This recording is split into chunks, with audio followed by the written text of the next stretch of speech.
Hello welcome in एक study. मैं हूं अरुण कुमार यादव और आज हम देखने वाले हैं मैथ्स क्लास 10th का जो चैप्टर नंबर 8 है, इंट्रोडक्शन टू ट्रिग्नोमेट्री। इसका इंट्रोडक्शन, उसके बाद हम देखेंगे जो एनसीईआरटी एक्सरसाइज 8.1 है, इसका कंप्लीट सॉल्यूशन इसी वीडियो में। तो यहाँ पर देखो, ट्रिग्नोमेट्री क्या है। It is a branch of mathematics which deals with the study of relation between angles and ratio of sides of right angle triangles. मतलब क्या है कि जो ट्रिग्नोमेट्री है वो मैथ्स की एक ब्रांच है जो किस बात को स्टडी करती है। ये स्टडी करती है कि अगर अपने पास कोई राइट एंगल ट्रायंगल हो तो उसके एंगल्स और उसकी साइड्स के रेशो के बीच में क्या रिलेशन होगा। ठीक है, जो राइट एंगल ट्रायंगल होता है उसका एंगल और साइड का रेशो जो होता है वो फिक्स रहता है। ठीक है, तो उसी बात को हम यहाँ पे स्टडी करते हैं। जैसे देखो, मैं आपको एग्जांपल समझाता हूँ। जैसे आपने sine theta, cos theta, tan theta ये सब चीजें सुनी होंगी। जब हम पहली बार इनको पढ़ते हैं तो हम सोचते हैं यार ये साइन कोस टेन वगैरह क्या है। ठीक है, हमें वो चीजें समझ में नहीं आती और ये कई बच्चों को बहुत अजीब लगता है कि क्या चीज है ये। ठीक है ना, इसके जाने बिना ही वो सीधा क्वेश्चन करने लग जाते हैं और दिमाग में बात हमेशा रहती है कि क्या चीज होता है ये। तो आपको याद रखना है ये साइन कोस टेन वगैरह, ठीक है ना, कोई बहुत बड़ी चीज नहीं है, ये रेशोस के नाम है। मतलब कहने का क्या है कि मान लो आपके पास एक राइट एंगल ट्रायंगल है। ठीक, अब इस राइट एंगल ट्रायंगल में ये बी कोण जो है यानी कि एंगल बी है 90 डिग्री है। ठीक, तो इसकी तीन साइड्स हैं। अगर मैं कोई सी एक साइड ऊपर लिखूं और कोई एक साइड नीचे लिखूं तो मुझे एक रेशो मिलेगा। ठीक है, जैसे मान लो मैंने बी सी ऊपर लिख दिया, ठीक है, और ए सी नीचे रख दिया, तो ये साइड्स की लेंथ का रेशो ही तो मिला मुझे। ठीक है, इसी तरह से अगर मैं ए सी ऊपर लिखूं बी सी नीचे लिख दूं मुझे दूसरा रेशो मिल जाएगा। या फिर मान लो मैं ए बी ऊपर रख दूं ए सी नीचे रख दूं तीसरा रेशो मिल जाएगा। क्योंकि इस ट्रायंगल में तीन साइड्स हैं तो किसी एक को ऊपर और किसी एक को नीचे जब आप रखोगे कितने टोटल कॉम्बिनेशन बना सकते हो आप? 6। ठीक है ना, एक की लेंथ ऊपर एक की लेंथ नीचे रखने से आपको टोटल ऐसे 6 रेशो मिलेंगे। उन्हीं 6 रेशोस के नाम है। कौन सा किसका नाम है उसको समझते हैं, लेकिन उससे पहले समझते हैं कि ऐसा लिखने की जरूरत ही क्यों पड़ी होगी। ठीक है, इसको एक कहानी समझो कि भाई साइन कोस ये सब किसी के दिमाग में आया कैसे होगा कि ये रखना है नाम। जैसे सिंपली समझो, अभी एक सिंपल सी कहानी शुरू करते हैं। मान लो मैं हूं और मुझे अपने दोस्त को बताना है, ठीक है, कि मैंने जो ये ट्रायंगल है इसकी कौन कौन सी साइड का रेशो निकाला है। ठीक है, मान लो मैंने बी सी, ठीक है, ऊपर रखा है और ए सी नीचे रखा है। अब मुझे अपने दोस्त को बात बतानी है। ठीक है, अब मैं क्या करता हूं, मैं अपने दोस्त को क्या बोलूंगा, मैं अपने दोस्त को बोलूंगा यार देख, जो थीटा है ना इस ट्रायंगल में, इसके सामने वाली जो साइड है वो तू ऊपर रख दे। मान लो हमारी फोन पे बात हो रही है, ये फिगर उसकी किताब में भी है, मैं फोन पे समझा रहा हूं। मैंने कहा जो थीटा है ना उसके सामने वाली साइड ऊपर रखनी है तुझे, थीटा के सामने वाली साइड ऊपर रखनी है, और जो 90 के सामने वाली साइड है जिसे हम हाइपोटेन्यूज बोलते हैं यानी कि AC जो है वो नीचे रख दे। तो मेरा दोस्त समझ गया, चलो ठीक है यार, BC ऊपर रखना था और AC नीचे रखना था। ठीक है, अब मैंने क्या किया, मैंने कहा यार ऐसे बताने में तो बहुत टाइम लग रहा है कि ये ऊपर रख दे वो नीचे रख दे, ऐसे टोटल बहुत सारी चीजें बन सकती है ना, तो ऐसे मैं हर एक को बताऊंगा बहुत टाइम लगेगा। ठीक, तो अब समझ लो कि हमने क्या किया। ठीक है, या फिर जब ट्रिग्नोमेट्री बनाई गई तो क्या हुआ, ये प्रॉब्लम वहां भी आई होगी, तो उन्होंने इस रेशो को एक नाम दिया। उन्होंने क्या कहा, उन्होंने कहा देख भाई हम कोड वर्ड से समझ लेंगे। मैं बोलूंगा जब भी मैं साइन बोलूंगा तो सामने वाले बंदे को यह समझ जाना है कि मैं क्या कर रहा हूं। साइन का मतलब हुआ, साइन के आगे जो एंगल लिख दूंगा मैं यहां पर, जैसे मैंने लिख दिया थीटा, तो इसका मतलब होगा कि थीटा के सामने वाली साइड ऊपर रखनी है और हाइपोटेन्यूज यानी कि परपेंडिकुलर के सामने वाली साइड नीचे रखनी है। अब जब भी इस चीज का मैं इस्तेमाल करता हूं अपने दोस्त को बताने के लिए भाई इसमें साइन थीटा निकालना है, तो वो समझ जाता है अच्छा साइन थीटा बोला है तो थीटा पहले ढूंढेगा कहां है। थीटा के सामने वाली साइड ऊपर रख दी और 90 के सामने वाली साइड नीचे रख दी। ठीक है, तो इसके लिए हमारे दिमाग में ये फीड तो होना चाहिए कि साइन थीटा का क्या मतलब है, सामने वाली साइड, एंगल के सामने वाली साइड जहां पे थीटा लिखा हुआ है, और 90 के सामने वाली साइड। आई बात समझ में? तो इस तरह से साइन थीटा बना। इसी तरह से अगर मान लो, ठीक है, मैं पहले नाम बता दूं आपको। देखो यहां पे आपको याद रखना है कि जो भी एंगल होगा उसके सामने वाली साइड को हम बोलेंगे परपेंडिकुलर। 90 के सामने वाली साइड तो आप जानते ही हैं हाइपोटेन्यूज होता है। जो साइड बच गई वो इस थीटा के लिए किसका काम करेगी, बेस का। ठीक है, तो यहां से आप ये भी देख सकते हो साइन थीटा क्या होता है, सामने वाली साइड यानी परपेंडिकुलर डिवाइड बाय 90 के सामने वाली साइड यानी हाइपोटेन्यूज। ठीक, इसी तरह से सोचो अगर मुझे अपने दोस्त को ये बताना हो, अभी इनको याद कैसे करेंगे मैं आपको ट्रिक बता दूंगा, आपको पता भी होगा खैर बहुत सारे बच्चों को। ठीक है, फिलहाल अभी समझो। अब मान लो मैंने अपने दोस्त से क्या बोला कि यार देख जो ये एंगल है ना इसके जो बगल वाली साइड है, ठीक है भाई, इसके बगल में दो साइड्स होंगी, एक तो हाइपोटेनस होगा, एक हाइपोटेनस को छोड़ के, तो मैं बोलूंगा जो हाइपोटेनस को छोड़ के जो साइड है यानी कि ए बी उसको ऊपर रख दे और 90 के सामने वाली ए सी नीचे रख दे। फिर मुझे बहुत टाइम लग रहा है ऐसा बोलने में, तो मैं अपने दोस्त को बोला देख जब भी मैं बगल वाली साइड और 90 के सामने वाली साइड की रेशो की बात करूंगा तो मैं एक कोड वर्ड यूज करूंगा कोस। तो जैसे ही मैंने कोस थीटा बोला तू समझ जाइयो कि कोस थीटा का मतलब क्या है, इस थीटा के बगल वाली साइड ए बी ऊपर रखना है और 90 के सामने वाली साइड नीचे रखना है, यानी कि कोस थीटा क्या हो जाएगा, बेस अपॉन में हाइपोटेन्यूज। ठीक है, अलग अलग एंगल के लिए बेस और परपेंडिकुलर बदल सकते हैं, हाइपोटेन्यूज फिक्स रहेगा, अभी मैं उस पर आऊंगा। लेकिन पहले आप ये याद कर लो कि इनको हम याद करेंगे कैसे। देखो इसको आपको ऐसे याद रखना है, एक सिंपल सी ट्रिक है, आपने बहुत बार सुनी होगी, पंडित बद्री प्रसाद हर हर बोले। ठीक है, कैसे याद करोगे, पंडित बद्री प्रसाद हर हर बोले। इसमें जो ये पहला रेशो है ये साइन थीटा के लिए है, जो ये दूसरा वाला है यानी कि बेस अपॉन में हाइपोटेन्यूज ये कॉस थीटा के लिए है, और जो तीसरा वाला है ये टेन थीटा के लिए। फिर से सुन लो, एंगल के सामने वाली साइड को हम उस एंगल के लिए क्या बोलेंगे, परपेंडिकुलर यानी कि P। ठीक है, 90 के सामने वाली साइड फिक्स रहेगी हाइपोटेन्यूज, और जो बच गई साइड वो क्या हो जाएगी, बेस। ठीक, तो यहां से साइन थीटा की वैल्यू क्या होगी, परपेंडिकुलर अपॉन में हाइपोटेन्यूज, आपको याद हो जाएगा अभी ये। कॉस थीटा क्या हो गया, बेस अपॉन में हाइपोटेन्यूज, और टेन थीटा क्या हो जाएगा, परपेंडिकुलर अपॉन में बेस। इतना जैसे ही आपसे याद हो गया, आपको याद रखना है साइन वाले को उल्टा कर दोगे कोसेक मिल जाएगा, यानी जो साइन है इसका उल्टा करोगे कोसेक मिल जाएगा। तो यहां से P बाई एच है तो यहां से H बाई P हो जाएगा। कोस को उल्टा करोगे सेक मिल जाएगा, यानी कि ये हो जाएगा B बाई एच था तो H बाई B हो जाएगा। टेन को उल्टा करोगे तो कोट मिल जाएगा, यानी कि ये P बाई B है तो ये B बाई P हो जाएगा। जो मैंने बोला कौन किसका उल्टा होता है फिर से यहाँ लिख देता हूं, जो कोसेक है कोसेक थीटा वो क्या हो जाएगा, 1 बाई साइन थीटा, यानी साइन वाले को उल्टा कर दो। इसी तरह से जो सेक थीटा है वो कॉस का उल्टा यानी 1 बाई कॉस लिख दो। ये दोनों एक दूसरे के उल्टे हैं, साइन का उल्टा कोसेक, कोसेक का उल्टा साइन, सेक का उल्टा कॉस, कॉस का उल्टा सेक।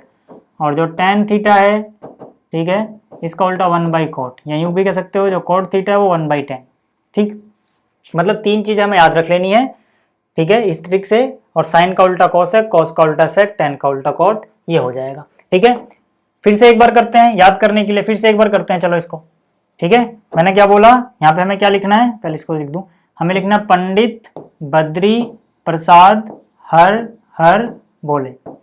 ठीक, तो पहला वाला साइन के लिए यानी साइन हो गया P बाई एच, दूसरा वाला कॉस के लिए वो हो गया B बाई एच, तीसरा वाला टेन के लिए वो हो गया P बाई बी। साइन का उल्टा यानी जो साइन वाला था उसका उल्टा कर दिया हमने, तो क्या मिल जाएगा, कोसेक के लिए जो कोस वाला था कोस का उल्टा करोगे सेक मिल जाएगा, टेन का उल्टा करोगे कोट मिल जाएगा। आगे बात समझ में इतनी।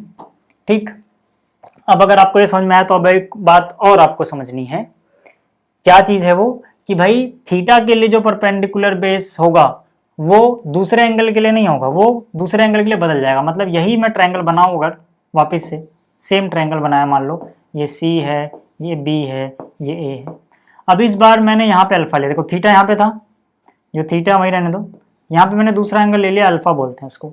अब अल्फा के लिए P अलग होगा, जैसे इसके लिए P यानी परपेंडिकुलर, इसके सामने वाली चीज, तो अल्फा के लिए परपेंडिकुलर ये होगा। अब अल्फा के लिए ये परपेंडिकुलर है, 90 के सामने वाली साइड हाइपोटेनस फिक्स रहती है, हाइपोटेनस AC था अभी भी AC है, लेकिन अल्फा के लिए ये P बन जाएगा और ये बेस बन जाएगा।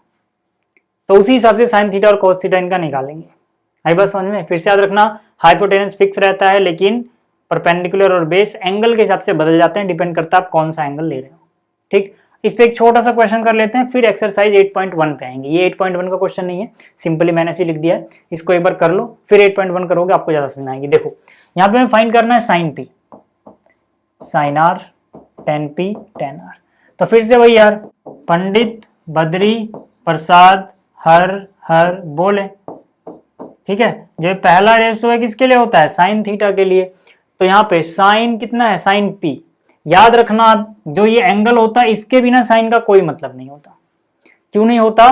क्योंकि अभी मैंने जो कहानी सुनाई उसमें बताया था साइन का मतलब एक कोड वर्ड है जो बताएगा कि इस एंगल के सामने वाली साइड ऊपर रखनी है और जो 90 के सामने वाली साइड है वो नीचे रखनी है। अब सोचो अगर मैं ये एंगल ही ना बोलूं, सिर्फ साइन बोलूं, तो इसका कोई मतलब आएगा नहीं। क्यों? क्योंकि भाई सामने वाली साइड तो किस एंगल के सामने वाली साइड, तो कंफ्यूजन हो गई। ठीक है, वो ऊपर रखोगे तो इसीलिए इसके बिना कोई मतलब नहीं होगा इसका। तो sine P perpendicular by hypotenuse, P देखो कहां पे, ये रहा। मैंने क्या बोला, किसी भी एंगल के लिए परपेंडिकुलर मतलब उसके सामने वाली साइड देखो कितना आ रहा है 4, तो परपेंडिकुलर आया 4 डिवाइड बाय हाइपोटेन्यूज यानी 90 के सामने वाली जो साइड है वो कितना आ गया 5। साइन आर, जैसे यहाँ पे आर बोला मीनिंग चेंज हो गया। ठीक है, साइन का मतलब वही है कि सामने वाली साइड ऊपर रखनी है एंगल के और डिवाइड में हाइपोटेन्यूज, लेकिन किसके सामने वाली, पहले पी के सामने वाली देख रहे थे, अब क्या आर। तो आर के लिए सामने वाली साइड यानी परपेंडिकुलर यहाँ पे कौन हो जाएगा, जो आर के सामने है, कितना है 3 सेंटीमीटर। हाइपोटेन्यूज तो फिक्स रहेगा 5। ठीक है, फिर देखो दूसरा रेशो किसके लिए होता है, कोस थीटा के लिए, कोस अभी यहाँ से पूछा नहीं है। फिर तीसरा होता है टेन के लिए, टेन क्या होता है, परपेंडिकुलर बाय बेस।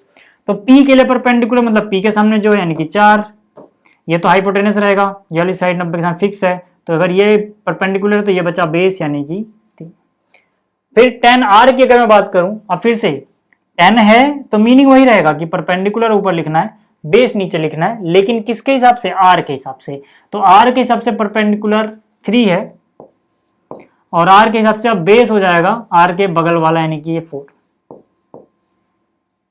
जब भी आपको दिक्कत हो परपेंडिकुलर, हाइपोटेनस, बेस वगैरह पहचानने में, तो सबसे पहले क्या पहचानो, परपेंडिकुलर। ठीक है, परपेंडिकुलर मतलब एंगल के सामने वाला हो जाएगा, उसके बाद हाइपोटेनस फिक्स रहेगा 90 के सामने वाला, जो बच गया उसको बेस मानो। ठीक है, चलो अब क्वेश्चन करते हैं। यहां से आपके जो भी अगर थोड़े बहुत डाउट रह गए तो क्लियर हो जाएंगे। देखो यहाँ पे क्या बोला है, in triangle ABC right angle at B, मतलब कोई एक ट्रायंगल है एबीसी जो कि बी पे राइट एंगल है, मतलब बी जो कोण है वो 90 डिग्री है। तो मान लेते हैं ये ए बी और सी हो गया। इसमें ए बी है 24 सेंटीमीटर, तो ए बी को मैंने लिख दिया 24 सेंटीमीटर। बी सी है 7 सेंटीमीटर, तो बी सी आ गया 7 सेंटीमीटर। इसमें हमें डिटरमाइन करना है साइन ए कोस ए, साइन सी कोस सी, लेकिन उसके लिए पहले मुझे ये साइड तो पता होनी चाहिए ना भैया। तो ये साइड कैसे निकाल सकते हैं हम, पाइथागोरस थ्योरम से। तो मैंने लिखा in triangle A B C. ठीक है, जो पाइथागोरस थ्योरम है अगर किसी को याद नहीं होती है तो सिंपल सा एक तरीका है कि भाई जो 90 के सामने वाली साइड है उसको अकेला लिखना है आपको, जो बाकी दोनों साइड बच गई उनको जोड़ के लिख दो, लेकिन साथ में क्या कर दो, इसका अलग से स्क्वायर, इसका अलग से स्क्वायर, इसका अलग से स्क्वायर, खत्म। और यहाँ बराबर लगा दो। एक तरफ अकेले कौन आएगा, हाइपोटेन्यूज, उसका स्क्वायर, बाकी दोनों जो बच गई वहां पे। ठीक, यहाँ पे लिख दो भाई पाइथागोरस थ्योरम। अब देखो ए सी नहीं पता, ए बी 24, बी सी 7, 24 का स्क्वायर 576, 49 का स्क्वायर 49, दोनों को जोड़ा 625, यानी ए सी स्क्वायर आया है 625। तो ए सी की वैल्यू क्या हो जाएगी, प्लस माइनस अंडर रूट 625। जब भी आप दोनों तरफ स्क्वायर रूट लेते हो, इसका भी स्क्वायर रूट लिया, स्क्वायर हट गया, इस तरफ लोगे अंडर रूट में आ जाएगा। तो यहाँ प्लस माइनस लगाना होता है, बट यहाँ पे हम नहीं लगाएंगे क्योंकि ए सी एक लेंथ है, लेंथ नेगेटिव नहीं होगी तो नहीं लगाओगे, कोई दिक्कत नहीं। ठीक है, तो ए सी इज इक्वल टू, इसका अंडर रूट क्या हो जाएगा 25, 25 का स्क्वायर 625 होता है, तो ए सी आ गया 25 सेंटीमीटर। ठीक है, आप चाहो तो इसका स्क्रीनशॉट ले लेना, मैं यहाँ पे मिटा रहा हूँ क्योंकि मुझे जगह चाहिए थोड़ी और। देखो यार, ठीक है, अब मुझे क्या करना है, सबसे पहले हिस्से में साइन ए और कोस ए निकालना है। साइन ए कोस ए, पहले से ही बात करता हूँ, फिर से वही यार, अपना पंडित बद्री प्रसाद हर हर बोले। तो साइन क्या होगा, परपेंडिकुलर डिवाइड बाय हाइपोटेन्यूज, लेकिन यहाँ पर किसके हिसाब से परपेंडिकुलर देखेंगे, ए के हिसाब से। तो ए के हिसाब से परपेंडिकुलर देखो ए रहा, इसके लिए परपेंडिकुलर मतलब इसके सामने वाली साइड कितनी है 7 सेंटीमीटर, डिवाइड बाय हाइपोटेन्यूज तो फिक्स रहेगा 90 के सामने वाली साइड यानी 25।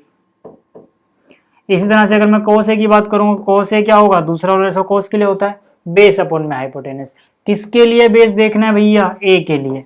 तो ए के लिए बेस क्या हो जाएगा 24। ठीक है, क्योंकि ए के लिए ये तो हो गया हाइपोटेनस, क्योंकि ए के लिए ये तो परपेंडिकुलर हो गया, हाइपोटेन्यूज फिक्स है, तो जो बचा वही बेस बचा, यानी कि 24 अपॉन में हाइपोटेन्यूज यानी 25। ठीक है, पहला हिस्सा समझ में आ गया। इसी तरह से अगर मैं दूसरे की बात करूं, इसको यहाँ रख देते हैं।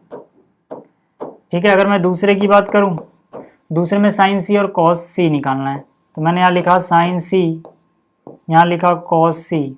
साइन का क्या मतलब हुआ, परपेंडिकुलर बाई हाइपोटेन्यूज। ठीक है, पहला तो सी के लिए परपेंडिकुलर देखना है इस बार। सी के लिए परपेंडिकुलर मतलब सी के सामने कौन है, 24, हाइपोटेन्यूज फिक्स रहेगा 25। कॉस सी की बात कर रहा हूँ तो सी के लिए बेस, क्योंकि कॉस में बेस अपॉन में हाइपोटेन्यूज आता है, तो सी के लिए बेस क्या हो जाएगा 7 डिवाइड बाय हाइपोटेन्यूज कितना 25। ठीक है, ये समझ में आ गया। चलो अगला क्वेश्चन देखो, ये है क्वेश्चन नंबर 2। क्या बोला गया है, फिगर 8.13 में 10p माइनस कोट आर की वैल्यू निकालो। तो यहाँ क्या करते हैं, 10p माइनस कोट आर, तो पहले यार चलो ये निकाल लेते हैं।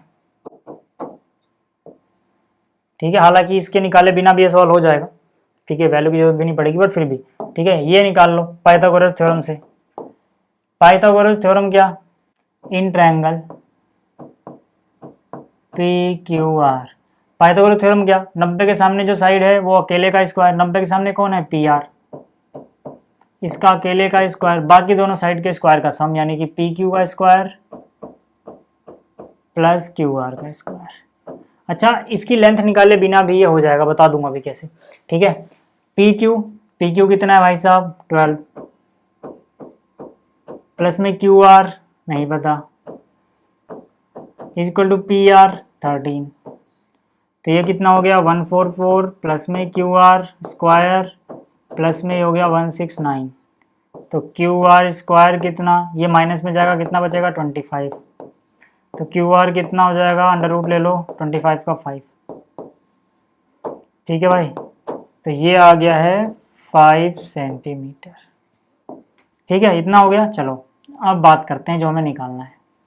देखो जो हमें निकालना है वो क्या है, हमें निकालना है 10p माइनस कोट आर। ठीक है, एंगल निकाले बिना कैसे हो जाएगा, देखो 10 के लिए क्या होता है, परपेंडिकुलर डिवाइड बाय बेस। 10 क्या होता है, परपेंडिकुलर डिवाइड बाय बेस। तो p के लिए परपेंडिकुलर कौन है यार, ये रहा p, इसके लिए परपेंडिकुलर कौन है क्यू आर। ठीक है, इसके लिए परपेंडिकुलर कौन है क्यू आर। बेस कौन होगा, देखो 90 के सामने वाली साइड तो हाइपोटेनस हो गई, यानी कि ये तो हाइपोटेनस ही रहेगा, यानी इसके लिए बेस कौन बचा पी क्यू, इसके लिए बेस कौन बचा P Q minus cot R की बात अगर मैं करूं तो आर। ठीक है, कोट आर निकालना है। कोट क्या होता है, इसका उल्टा, यानी कि बेस अपॉन में परपेंडिकुलर। तो आर के लिए ठीक है ना, ये कोट थीटा है, कोट थीटा क्या होता है, बेस अपॉन में परपेंडिकुलर। तो जो आर है, आर के लिए बेस कौन हो जाएगा, देखो सामने वाला आर के लिए परपेंडिकुलर हो जाएगा, बेस हो जाएगा फिर से क्यू आर, तो यानी इसके लिए बेस हो गया क्यू आर, परपेंडिकुलर सामने वाला यानी पी क्यू। देखो अगर मैं इनकी वैल्यू ना भी पुट करूं, इनकी वैल्यू ना पुट करूं, तो मुझे पता है दोनों सेम चीजें हैं, Q R divide by P Q, Q R divide by P Q, दोनों सेम ही तो चीजें हैं, तो घटा के तो जीरो ही आएगा, वैल्यू रखोगे तब भी सेम रहेगा। ठीक है, तो घटा के जीरो ही आना है, तो वैल्यू निकाले बिना भी कर सकते थे हम, लेकिन अब मुझे पता था क्योंकि मैंने कई बार किया हुआ है। तो आप सवाल करने बैठोगे पहली बार तो दिमाग वहीं जाएगा कि चलो निकाल ही लेते हैं, उसके बाद जब ये पुट करोगे तब आएगा ना, तो मैंने निकाल दिया, वैसे बिना निकाल भी आता है। Q R by P Q, Q R कितना है 5 है, पी क्यू कितना है 12 है, माइनस फिर से क्यू आर वही 5/12, तो 5/12 माइनस 5/12 जीरो। ठीक है, तो ये हो गया। अगला क्वेश्चन देखो, अगला जो क्वेश्चन है बोला गया है कि if sine is equal to 3/4 calculate cos a and tan a. तो यहाँ पर देखो यार, ये आसान सा क्वेश्चन है। साइन ए कितना दिया गया है भैया 3/4, तो हम क्या करेंगे, हम एक ट्रायंगल बनाएंगे और यहाँ पे मान लो ए है, ठीक है, और बाकी जगह कुछ भी लिख दो बी और सी। तो जो साइन ए है ना ये 3/4 है। मुझे पता है कि साइन क्या होता है, परपेंडिकुलर डिवाइड बाय हाइपोटेनस। नहीं समझ में आएगा तो पंडित बद्री प्रसाद वाले तरीके से निकाल लेना। तो यार देखो यहाँ पे साइन ए कितना है 3/4, ये क्या होता है परपेंडिकुलर बाय हाइपोटेनस, तो मतलब परपेंडिकुलर अगर 3x मान लो तो हाइपोटेनस कितना हो जाएगा 4x। तो इसके सामने वाली साइड ही परपेंडिकुलर होगा एंगल ए के लिए। तो अगर ये मान लो 3x है तो हाइपोटेन्यूज यानी 90 के सामने वाली साइड कितनी हो जाएगी 4x। अब आपके दिमाग में एक क्वेश्चन आ सकता है कि परपेंडिकुलर को मैंने सीधा 3 यूनिट और हाइपोटेनस को 4 यूनिट क्यों नहीं माना, 3 के साथ x और 4 के साथ x क्यों लगाया। ठीक है, तो याद रखना इसको मैं 3 और इसको 4 नहीं बोल सकता। क्यों नहीं बोल सकता, क्योंकि ये रेशो 3/4 आया है। जरूरी नहीं है कि परपेंडिकुलर भी 3 यूनिट रहा हो और हाइपोटेनस भी 4 यूनिट ही रहा हो, नहीं। क्यों, समझो। अगर मान लो परपेंडिकुलर 30 सेंटीमीटर होता और हाइपोटेनस मान लो 40 सेंटीमीटर होता, तब भी तो इसको रेशो काट के 10 3 जा 30, 10 4 जा 40 आता।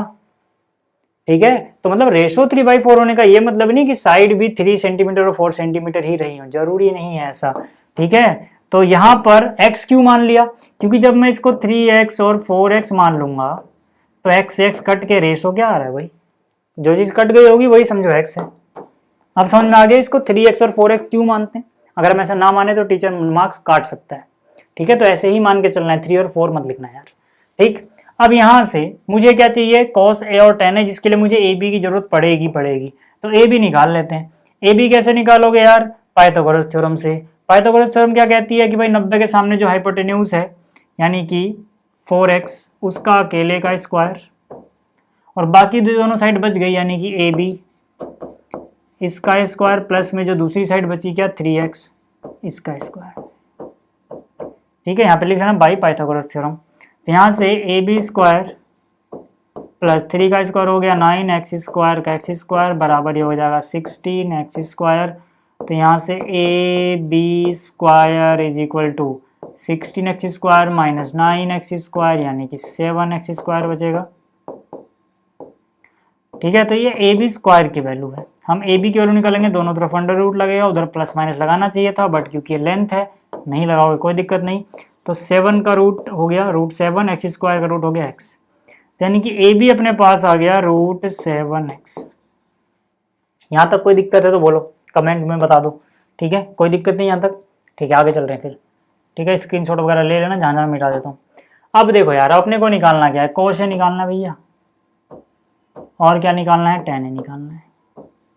तो वही वाला तरीका पंडित बद्री प्रसाद हर हर बोले, जब तक आपको याद नहीं होता आप इस तरीके का इस्तेमाल करो। cos क्या होता है, बीच वाला रेशो यानी b/h। तो a के लिए बेस क्या है, देखो a के लिए सामने वाली साइड परपेंडिकुलर हो जाएगी, 90 के सामने वाला हाइपोटेन्यूज हो जाएगा, जो बच गया वो बेस हो जाएगा। तो a के लिए बेस क्या हुआ √7x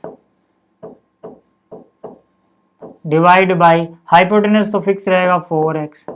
यहाँ पे आप ना x ना लिखो तब भी कोई दिक्कत नहीं है, बट वहां लिखना पड़ेगा क्योंकि यहाँ टीचर समझ सकता है कि कट गया होगा। तो कितना आ गया होगा √7/4, डायरेक्ट भी लिख सकते हो √7/4, बट वहां x लिख के दिखाना पड़ेगा।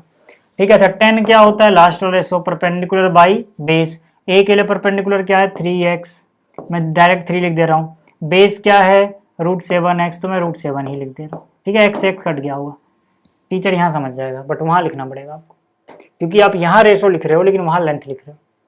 ठीक है, ये बात समझ में आ गई। तो ये था तीसरा। अब बात कर लेते हैं अगले क्वेश्चन की। अगला क्वेश्चन भी सेम टू सेम ही है जैसे पिछले वाला था। यहाँ पे क्या है 15 cot a बराबर कितना है 8। तो यार यहाँ से एक बात बताओ, क्या cot a नहीं निकाल लोगे रेशो में, यानी कि 8/15 हो जाएगा ना, 15 डिवाइड में ही तो जाएगा। तो फिर से आपको क्या करना है, एक ट्रायंगल बनाना है। बहुत आसान एक्सरसाइज है ये वाली। यहाँ पे a की बात कर रहा है तो cot a यानी a, इसको मान लो 90 पे है b और यहाँ पे है c। cot a क्या होता है, वही पंडित बद्री प्रसाद वाले तरीके से आप देखोगे तो cot होता है बेस अपॉन में परपेंडिकुलर। ठीक है, अगर मैं a की बात करूं तो a के सामने वाली साइड उसके लिए परपेंडिकुलर काम करेगा और बगल वाली साइड बेस का काम करेगा। तो यहाँ पे बेस बाई परपेंडिकुलर है, तो यानी बेस कितना आ गया 8x। तो ये बेस देखो इधर है a के लिए, यानी ये 8x होगा, परपेंडिकुलर यानी 15x, यानी ये वाली साइड 15x होगी। ठीक है, और ये क्या बच गया हाइपोटेन्यूज, ये क्या बच गया हाइपोटेन्यूज। तो यहाँ से मैं सीधा सीधा क्या बोल सकता हूँ यार, पाइथागोरस थ्योरम लगाओ AC मिल जाएगा। ठीक है, तो यहाँ से AC square is equal to, ठीक है, ये स्क्वायर प्लस ये स्क्वायर, तो सीधा सीधा 8x स्क्वायर प्लस 15x²। यहाँ तक समझ में आ गया। अच्छा, आप ऐसे जरूरी नहीं है कि लिख के दिखाओ, ये आपके दिमाग में रहना चाहिए। लिख भी दोगे तो गलत नहीं है, ठीक है, बट ये दिमाग में रखना है यार, नहीं तो ज़्यादा खिचड़ी पक जाएगी। ये तो मैं समझाने के लिए लिख दिया। इज इक्वल टू 8 का स्क्वायर 64x², 15 का स्क्वायर 225। कम से कम 30 तक स्क्वायर याद कर लेना अगर आप क्लास 10th में हैं तो। इन दोनों को ऐड करोगे 289x², और यहाँ आ गया AC का स्क्वायर। ठीक है भैया, कौनो दिक्कत नहीं। अब आ गया, चलो AC बराबर दोनों तरफ स्क्वायर रूट लोगे, इसका हो जाएगा 17 और x² का हो गया x। तो यानी कि हाइपोटेन्यूज जो है ना, यानी कि AC, ये कितने के बराबर आया है? 17x के बराबर आया।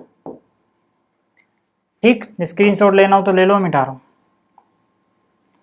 अब आ जाओ, क्या क्या निकालना है अपने को? साइन ए और सेक ए। साइन ए सेक ए, ठीक है। तो पंडित बद्री प्रसाद वाले तरीके साइन क्या होता है? Perpendicular divide by hypotenuse. Perpendicular A के लिए कितना है? पी देखो कितना है? 15x, x नहीं लिख रहा मैं। हाइपोटेन्यूज कितना है? 17x, x नहीं लिख रहा, x कट गया होगा। फिर से बोल रहा हूँ, वहाँ x लिखना जरूरी है क्योंकि यहाँ पे आपने 15x लेंथ लिखी है, जबकि यहाँ पे 15/17 रेशो लिखा है। तो रेशो में ये समझा जा सकता है कि कट गया होगा x, बट लेंथ में तो रहेगा ना यार। सेक ए, सेक क्या होता है? कोस का उल्टा। कोस क्या होता है? बेस अपॉन में हाइपोटेनस, तो ये हो जाएगा उल्टा, यानी हाइपोटेनस अपॉन में बेस। ठीक है भैया। तो h कितना है यार? 17x, 17 लिखो, x कट जाएगा। बेस कितना है? 8x। तो ये हो गया। ठीक, क्वेश्चन नंबर 4। बात करते हैं अगले क्वेश्चन की। अगला क्वेश्चन है फिर से सेम है यार। सेक थीटा बराबर 13/12 है। यहाँ पे सेक थीटा बराबर कितना है? 13/12। हमसे बोला है calculate all other trigonometric ratio, सारे निकालो बाकी के। ठीक है यार, निकाल देते हैं, क्या दिक्कत है। देखो, ये मान लो अपना थीटा है, ये क्या है अपना? थीटा। ट्रायंगल मान लिया ABC। तो सेक थीटा दिया गया है 13/12। सेक अभी हमने देखा था क्या होता है? हाइपोटेन्यूज अपॉन में बेस, यानी हाइपोटेन्यूज अगर 13x है तो बेस हो जाएगा 12x। परपेंडिकुलर अपने को नहीं पता, ठीक है, यानी कि BC। तो पाइथागोरस थ्योरम लगाओगे, 90 डिग्री निकल जाएगा। निकाल लेना यार, इस बार मैं पाइथागोरस थ्योरम नहीं लगा रहा, ठीक है, आप लगा लेना, ये 5 सेंटीमीटर आएगा। ठीक है, पाइथागोरस थ्योरम लगा लेना। ये बाई पाइथागोरस थ्योरम लिखा है, ये मत बोलना ऐसे हवा में कैसे लिख दिया। पाइथागोरस थ्योरम लगा के वो आई। ठीक है, अब यार सारे निकालना है ना अपने को, सारे, मतलब सेक थीटा तो पता ही है, कोस थीटा निकालना है, साइन थीटा निकालना है, सारी चीज़ें निकालनी है। तो पहले मैं लिख लूँ, साइन थीटा कोस थीटा, सेक तो निकला हुआ है, tan theta cot theta cosec theta, ये सब निकालना है। तो साइन थीटा क्या हो जाएगा? परपेंडिकुलर अपॉन में हाइपोटेन्यूज। कोस थीटा क्या हो जाएगा? बेस अपॉन में हाइपोटेन्यूज। टेन थीटा क्या हो जाएगा? Perpendicular by base. Cot theta क्या हो जाएगा? Base by perpendicular. कोसेक क्या हो जाएगा? साइन का उल्टा, यानी कि h/p। नहीं याद आए तो पंडित बद्री प्रसाद वाला तरीका यूज करो। तो साइन थीटा p/h, देखो थीटा के लिए सामने वाली साइड हमेशा p रहेगी, ठीक है, ये वाली साइड b रहेगी और ये हाइपोटेन्यूज रहेगा। तो p/h, p कितना है? 5 सेंटीमीटर, h कितना है? 13 सेंटीमीटर। 5/13 मतलब 5x और 13x, ठीक है। cos थीटा b/h, b कितना है? 12x और 13x, डिवाइड करोगे x कट जाएगा। ऐसे भी कह सकते हो, सेक दिया है तो कोस उल्टा उल्टा कर दो उसका यार, 13/12 12/13। टेन क्या हो जाएगा? परपेंडिकुलर, यानी 5 डिवाइड बाई बेस, 5/12। कोट क्या हो जाएगा? इसका उल्टा, यानी 12/5। कोसेक क्या हो जाएगा? हाइपोटेनस बाई परपेंडिकुलर, हाइपोटेनस कितना है? 13 बाई परपेंडिकुलर कितना है? 5 कोसेक, ठीक है, कोस नहीं कोसेक, ठीक है। तो ये हो गया। उम्मीद कर रहा हूँ आपको ये सवाल समझ में आ गया होगा। चलो अगला देखते हैं यार। अगला क्या है? अगला बहुत आसान है। कह रहा है एंगल ए या angle b are acute angle such that cos a बराबर cos b so that angle a बराबर बी, है ना, हलवा सवाल है। कैसे? देखो, यहाँ पर एंगल ए और एंगल बी बराबर है, तो याद रहे ए और बी की बात कर रहे हैं ना, तो ए और बी क्या है? यहाँ पे एक्यूट एंगल है, मतलब ये वाले एंगल को ए मान लो, इसको बी मान लो। तो मैंने ये बोला ए है, ये बी है, 90 डिग्री मतलब यहाँ पे सी पे बना है, ठीक है, राइट एंगल ट्रायंगल है। अब इसमें क्या बोल रहा है? इसमें बोल रहा है भैया कोस ए बराबर है कोस बी, ठीक है, गिवन है, ठीक है। और हमें शो क्या करना है? Angle A is equal to angle B हो जाएगा आराम से। कैसे? कोस क्या होता है यार, देखो कोस थीटा क्या होता है, बेस अपॉन में हाइपोटेन्यूज। थीटा यहाँ पे ए है तो ए के लिए बेस, देखो ए के लिए सामने वाला परपेंडिकुलर नहीं, बेस हो गया ए सी, तो ए के लिए बेस हुआ ए सी इस ट्रायंगल में, और हाइपोटेन्यूज तो 90 के सामने वाला यार फिक्स रहेगा क्या, A B is equal to cos B. अब बी के लिए भी यार कोस है तो बेस अपॉन में हाइपोटेन्यूज रहेगा, लेकिन बी के लिए बेस मतलब बी के बगल वाला क्या चीज है वो, B C divide by hypotenuse 90 के सामने वाली साइड यानी कि ए बी। ठीक है, तो यार देखो ये दोनों बराबर आ गए, ए बी से ए बी कट गया, यहाँ क्या बचा, a c is equal to b c. अब यार इस ट्रायंगल में अगर ए सी बराबर बी सी आ गया तो हमने नियम पढ़ा हुआ है कि अगर ट्रायंगल की साइड्स बराबर हों तो उसी ट्रायंगल के जो सामने वाले एंगल होंगे बराबर साइड्स के वो बराबर होंगे। ठीक है, तो यहाँ से मैं बोल सकता हूँ ए सी जो है कहाँ पे है यार, ए सी। ठीक है, ए सी कहाँ पे है, देखो ए सी ये रहा, तो इस साइड के सामने कौन सा एंगल है, एंगल बी, तो ए सी के सामने लिख दिया एंगल बी। बी सी कहाँ पे है, ये रहा, इसके सामने कौन सा एंगल है, एंगल ए, तो इसके सामने लिख दिया एंगल ए। रीजन में आप लिख लोगे angle opposite to equal sides of a triangle are equal. ठीक है, तो यानी ये बराबर आ गया, यही हमें प्रूव करना था, हो गया। ठीक है, क्वेश्चन नंबर 6 था ये। अब 7 की बात करते हैं। तो अब देखो जो क्वेश्चन नंबर 7 है इसमें cot theta is equal to कितना है, 7/8। ठीक है, अब देखो ये और ये दो पार्ट में हमें वैल्यूज निकालनी है।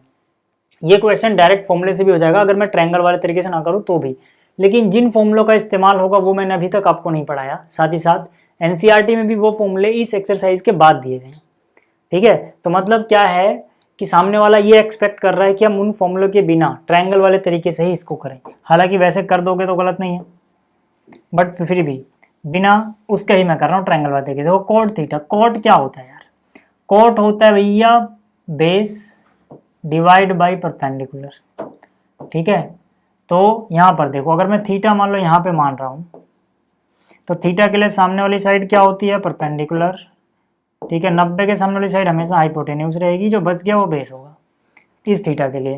तो इस थीटा के लिए बेस देखो कितना है, अगर 7x है तो बेस अगर 7x है तो परपेंडिकुलर कितने x हो जाएगा, 8x हो जाएगा। तो यहाँ से हाइपोटेन्यूज निकाल लो यार, कैसे निकालोगे, पाइथागोरस थ्योरम से। 90 के सामने वाली साइड हाइपोटेन्यूज का square is equal to base का स्क्वायर प्लस में परपेंडिकुलर का स्क्वायर। तो यानी कि बेस कितना है 7x और परपेंडिकुलर कितना है 8x, तो कितना हो गया 49x स्क्वायर, 8 का स्क्वायर हो गया 64x स्क्वायर। जोड़ो तो कितना आएगा 60 और 40 100, 9 और 4 13 यानी 113 x स्क्वायर। तो h की वैल्यू कितनी हो जाएगी, अंडर रूट 113 और x बाहर क्योंकि x की स्क्वायर से रूट खत्म। तो यानी कि h भी अपने को पता लग गया है, h कितना है रूट 113x।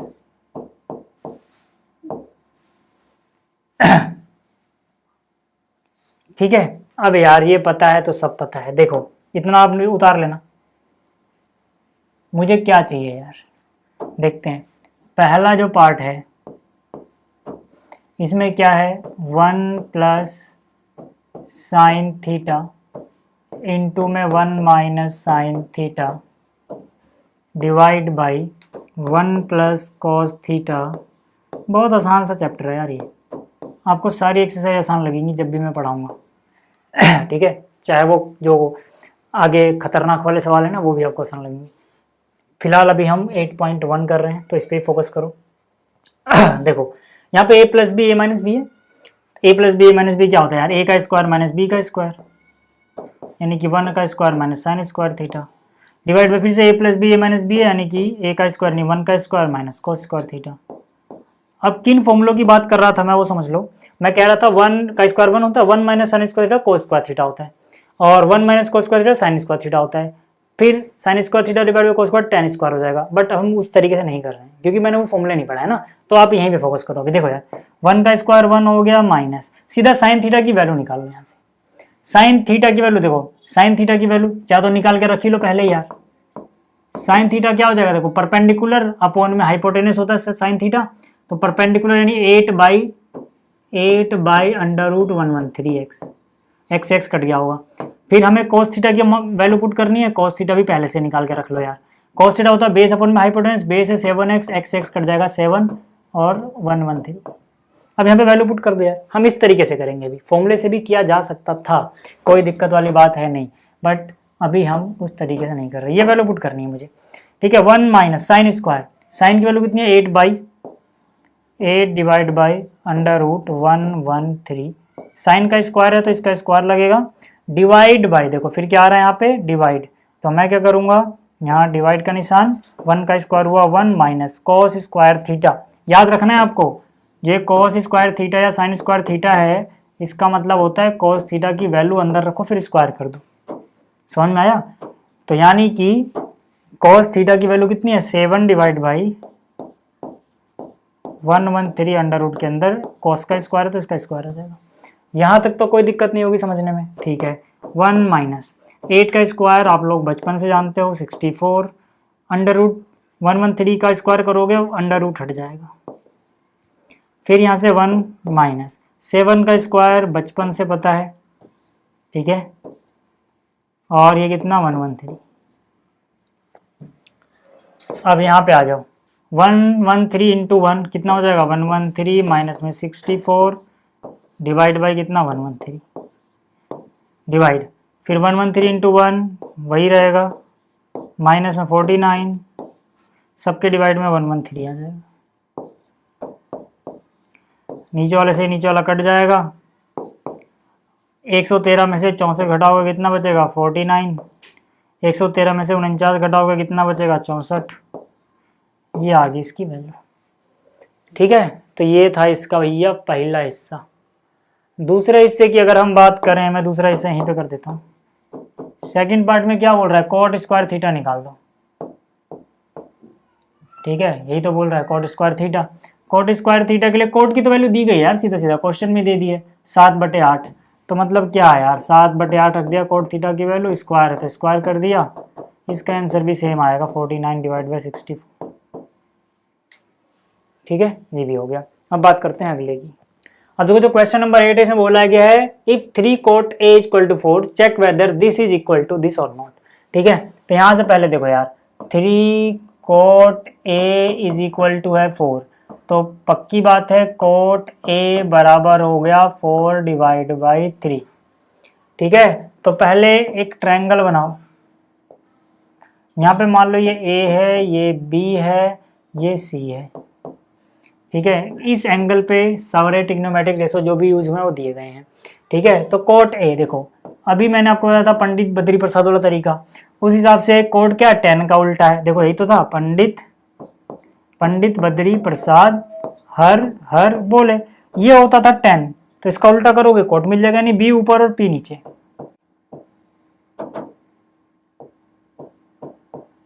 ठीक है, यानी कि बेस अपॉन में परपेंडिकुलर। तो यार देखो इस ए के लिए सामने वाला परपेंडिकुलर, बगल वाला बेस, और ये हाइपोटेन्यूज हो गया ना। तो ये कितना हो गया, बेस अगर 4x है, बेस अगर 4x है तो परपेंडिकुलर कितना हो जाएगा 3x, ठीक है। पाइथागोरस थ्योरम आपको आती है, हाइपोटेन्यूज निकाल लेना, 4 का स्क्वायर 16, 3 का स्क्वायर 9, 16 और 9 25 √5, यानी ये कितना हो जाएगा 5x। या फिर अगर आपको पाइथागोरस ट्रिपलेट याद है तो 3 4 5 ही होता है, ठीक है। इतनी बात समझ में आ गई। तो यहाँ से ये चीज़ हो गई। अच्छा अब इसका LHS उतार लो, जो चेक करना है उसका LHS उतार लो। पहले यहाँ पे लिख लेना 2 चेक, ये बराबर ये है या नहीं, फिर LHS उतारो सीधा उसका, ठीक है। 2 चेक वाला उतार लेना, 2 check this equal to this है या नहीं, फिर LHS लिखना, यानी कि ये लाइन एक बार आपको पूरी उतारनी है फिर LHS में क्या 1 minus 10 square a divide by 1 plus 10 square a, देखते हैं क्या आता है। 1 माइनस 10 के लिए तो आपको मेहनत ही नहीं करनी यार, कोट ए पता है ना 4/3, तो 10 ए क्या 3/4, कोट 10 का उल्टा होता है, फिर समझो कोट ए 4/3 है तो 10 ए इसका उल्टा कर दो यार सीधा, कितना हो जाएगा 3/4, स्क्वायर है लगा दो,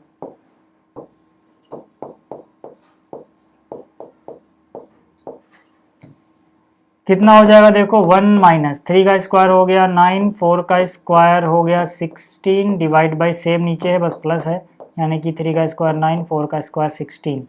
ठीक है, कितना हो जाएगा देखो 16 बन जाए 16, 16 में से 9 गया कितना बचेगा 7 डिवाइड बाई 16, 16 बन जाए 16 प्लस में 9 करोगे 25 डिवाइड बाई 16। जब दो फ्रैक्शन ऐसे हो तो नीचे वाले से नीचे वाला कट सकता है, तो 7 डिवाइड बाई 25 बच जाएगा। यहाँ तक ठीक है, LHS हो गया। अच्छा RHS की बात करें, RHS राइट हैंड साइड में क्या दिया गया भैया, कॉस स्क्वायर है माइनस साइन स्क्वायर है, तो यहाँ पर दिया गया है कॉस स्क्वायर है माइनस साइन स्क्वायर है। कॉस क्या होता है, बेस अपॉन में हाइपोटेन्यूज, बेस कितना है 4x, हाइपोटेन्यूज कितना है 5x, यानी कि 4/5 का होल स्क्वायर, माइनस साइन क्या होता है परपेंडिकुलर अपॉन में हाइपोटेन्यूज, परपेंडिकुलर कितना है 3x, x कट जाएगा, हाइपोटेन्यूज कितना है 5, तो 4 का स्क्वायर 16, 5 का स्क्वायर 25, 3 का स्क्वायर 9, 5 का स्क्वायर 25। जब नीचे सेम हो डिनोमिनेटर तो कोई टेंशन नहीं करने का, सीधा जो ऊपर हो रहा है कर दो, माइनस हो रहा है माइनस कर दो। ठीक है, तो LHS और RHS देखो बराबर आ गए, LHS भी 7/25 और RHS भी 7/25, मतलब ठीक है जो लिखा है। ठीक, चलो अब बात कर लेते हैं 9वें क्वेश्चन की।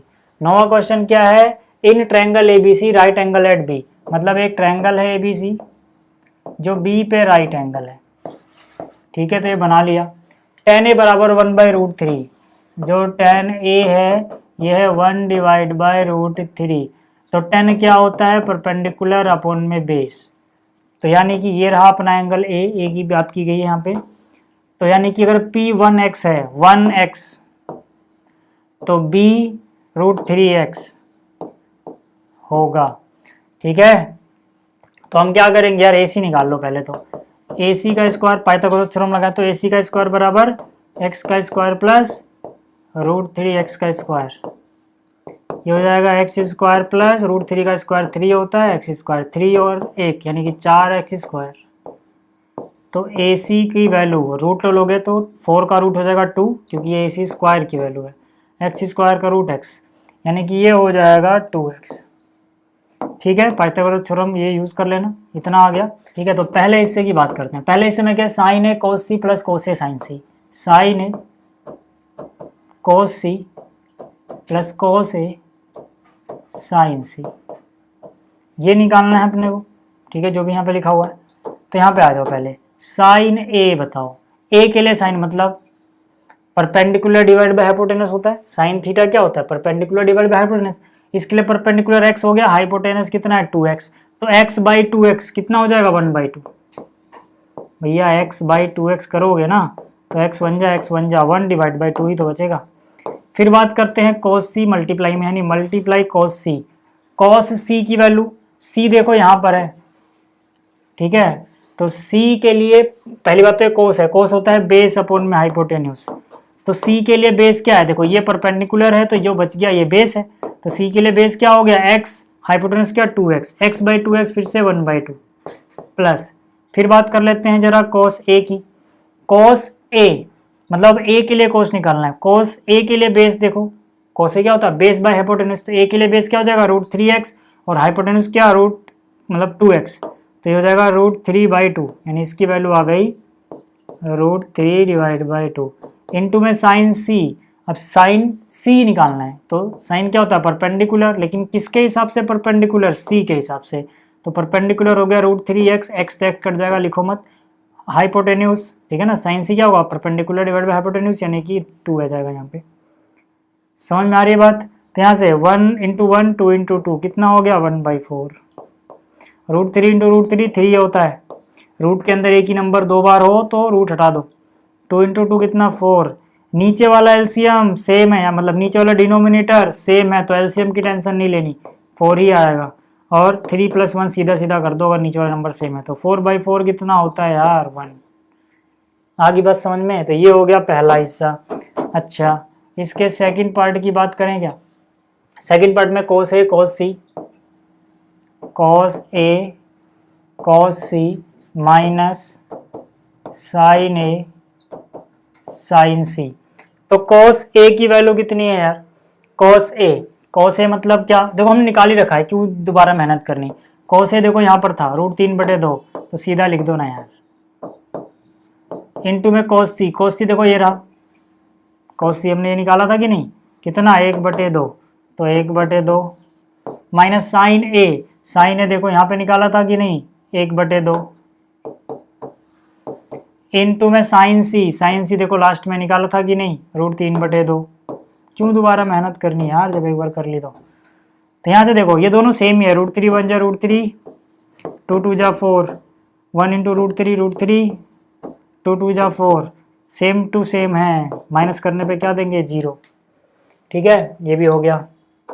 अगला क्वेश्चन आ जाओ। ठीक है, क्वेश्चन नंबर 10। क्वेश्चन नंबर 10 कह रहा है in triangle P Q R right angle at Q. मतलब एक ट्रायंगल है P Q R, right angle है क्यू पे। ठीक है, P R plus Q R हमसे बोला गया है, P R plus Q R बराबर आता है 25 सेंटीमीटर के, और पी क्यू है 5। पी क्यू कितना है 5 सेंटीमीटर। ठीक है, ये हो गया पी क्यू आर। ठीक है, पी क्यू है 5 सेंटीमीटर। ठीक, आगे हमसे बोला गया साइन पी, कोस पी और टेन पी निकाल दो यार। ठीक है, तो ये सारी चीज़ें हमें गिवन है। ठीक है ना, ये सारी चीज़ें हमें गिवन है। फाइंड क्या करना है, लिख लेते हैं। टू फाइंड करना है हमें साइन पी क्या होगा, कॉस पी क्या होगा और टेन पी क्या होगा, ये फाइंड करना है। नाउ क्या कर सकते हैं हम, इन triangle P Q are Pythagoras theorem लगा सकते हो। पहली बात तो आप क्या लगा सकते हो, पाइथागोरस थ्योरम। तो पाइथागोरस थ्योरम के हिसाब से क्या, पी आर का स्क्वायर यानी कि जो हाइपोटेन्यूज है उसका स्क्वायर बराबर पी क्यू स्क्वायर प्लस में क्यू आर स्क्वायर। यहाँ पे लिख लेना बाय पाइथागोरस थ्योरम। तो पी आर अपने को नहीं पता, पी क्यू अपने को पता है 5 का स्क्वायर प्लस में क्या क्यू आर का स्क्वायर। ठीक है, पी क्यू 5 दिया था, तो यहाँ से हो जाएगा P R square, Q R आएगा माइनस में, क्यू आर का स्क्वायर मतलब बराबर है 5 का स्क्वायर यानी 25। देखो ये अपनी जगह रहा है, ये माइनस में 5 का स्क्वायर 25। तो ये हो जाएगा देखो ए स्क्वायर माइनस बी स्क्वायर जैसा दिख रहा है ये, तो ए plus B A minus B यानी कि P R plus Q are और ए माइनस बी यानी p r minus q R बराबर कितना है 25। इतना हो गया। ठीक, तो इसको बोल देते हैं इक्वेशन 1। अब देखो यहाँ पे हमें एक चीज पता है कि P R plus Q are 25 है। ठीक है, तो हम क्या करेंगे, हम बोलेंगे put P R plus Q are is equal to 25 in equation 1। ठीक है, ये गिवन है। ठीक है, P R plus Q R जो ये था, ये चीज़ क्या थी, ये गिवन था। ये गिवन है कि इन दोनों को जोड़ के 25 आता है, तो मैंने इस वाली इक्वेशन में पुट कर दी। देखो P R plus Q are की जगह मैंने क्या लिख दिया 25,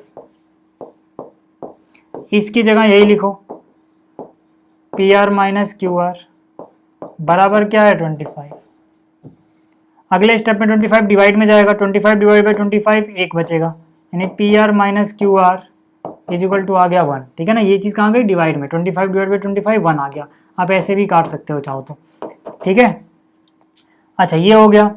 अब P r minus q are 1 है और हमें पता है P R plus Q are 25 है, तो एक बार दोबारा से इसी का यूज़ करते हैं।